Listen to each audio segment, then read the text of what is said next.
والإسلام ديني ومحمدا رسول الله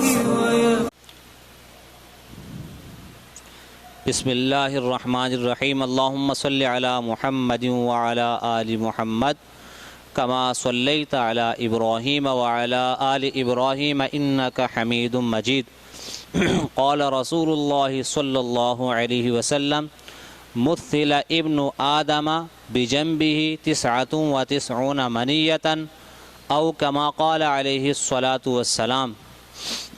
محترم اور عزیز ساتھیوں، حدیث کا مفہوم ہے کہ ابن آدم کی تخلیق کچھ اس انداز سے ہے، ابن آدم کی تمثیل کچھ اس انداز سے ہے کہ اس کے دائیں بائیں 99 اسباب موت کے ہیں۔ تو چاروں طرف انسان کے موت کے اسباب ہوتے ہیں۔ بہت سارے اسباب ایسے ہوتے ہیں کہ جس طرف ہماری نظر ہی نہیں ہوتی، جو ہمارے ذہن میں ہی نہیں ہوتے اور جو ہمارے شمار میں ہی نہیں ہوتے۔ اگر میرے دوست عزیزو ہمیں موت کا استحضار ہو تو پھر موت کے اسباب کو سمجھنا مشکل نہیں ہے۔ حدیث کا بھی مفہوم یہی ہے کہ ابن آدم کے دائیں بائیں موت کے یعنی بہت سارے اسباب ہیں۔ اگر ان اسباب میں سے کسی سبب کی زد میں آ گیا تو فبیہا، اور اگر نہیں آیا تو پھر وقع فی الحرم حدیث کا مفہوم ہے۔ یہ حدیث کے الفاظ ہیں کہ بڑھاپے میں تو پڑ ہی جاتا ہے، یعنی بڑھاپا تو اس کو مار ہی دیتا ہے۔ آدمی نے رفتہ رفتہ بڑھاپے کی طرف کوچ کرنا ہوتا ہے۔ ہم میں سے سب وقت کے گزرنے کے ساتھ ساتھ بڑھاپے کی طرف بڑھ رہے ہیں، عمر رسیدگی کی طرف بڑھ رہے ہیں، اور عمر رسیدگی میں پہنچ کر بڑھاپے میں پہنچ کر انسان کا انتقال ہو ہی جاتا ہے۔ تو اس حدیث سے ہمیں یہ سمجھ لینا چاہیے کہ موت کے بہت سارے اسباب ہیں، ہمیں ان کا استحضار وہ ہمارے ذہن میں مستحضر ہونے چاہیے۔ لیکن مسئلہ یہ ہے کہ ہماری غفلت کی وجہ سے، سستی کی وجہ سے، دنیا میں رغبت کی وجہ سے اور آخرت میں بے رغبتی کی وجہ سے ہماری نظر میں صرف اور صرف چند اسباب ہیں۔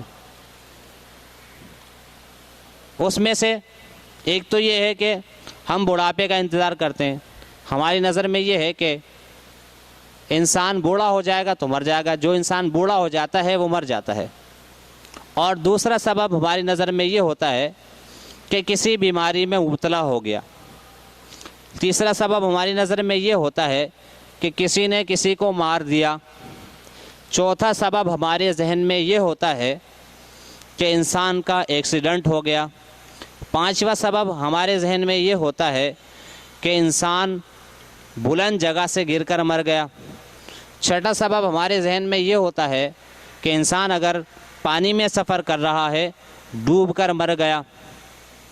یعنی مطلب کہنے کا یہ ہے کہ ہمارے ذہنوں میں مخصوص اسباب ہیں، ہم انہی کو موت کا سبب سمجھتے ہیں۔ بیماری کو، بڑھاپے کو، ایکسیڈنٹ کو، کسی کے مارنے کو، اور بلند جگہ سے گر کر مرنے کو، پانی میں ڈوب کر مرنے کو، اور کچھ اور بھی ہیں جو فی الحال میرے ذہن میں مستحضر نہیں ہیں، آپ حضرات اس کو سمجھتے ہیں۔ تو یہ چند اسباب ہیں، حالانکہ حدیث کا مفہوم ہے کہ 99 اسباب انسان کے دائیں بائیں ہر وقت رہتے ہیں۔ تو اس کا میرے دوستو عزیزو استحضار، موت کے اسباب، کیا کیا سبب ہماری موت کا ذریعہ بن سکتا ہے، اس میں سے ایک یہ بھی ہے کہ انسان جب گھر سے نکلتا ہے، گھر سے نکلنے کے بعد انسان کے ساتھ کچھ بھی ہو سکتا ہے۔ اسی طریقے سے انسان بیمار ہوتا ہے، بیماری سے انسان کو اللہ تعالیٰ نے صحت عطا فرما دی،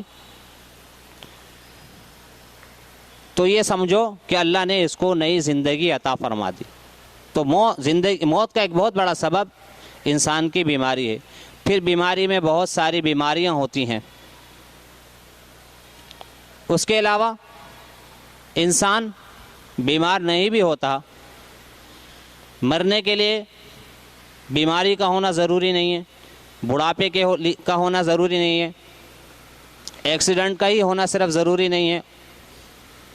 جو اسباب میرے اور آپ کی نظر میں ہیں, میرے اور آپ کے ذہن میں ہیں, اور خاص طور پر جب کسی کا انتقال ہو جاتا ہے تو ہم ان سے سبب معلوم کرتے ہیں کہ سبب کیا تھا, لیکن ہمارا ذہن اس طرف نہیں جاتا کہ اس کا وقت پورا ہو گیا. جب ہم اس بات کو دیکھیں کہ اس کا وقت پورا ہو گیا اور اللہ کی طرف سے حکم آ گیا, تو پھر صحت مند اور مریض دونوں ہی برابر ہیں. صحت مند آدمی کا بھی انتقال ہو سکتا ہے. بہت سارے انسان صحت کی حالت میں دنیا سے چلے جاتے ہیں, بیمار نہیں ہوتے, کوئی بیماری نہیں ہوتی, بیٹھے بیٹھے گر جاتے ہیں,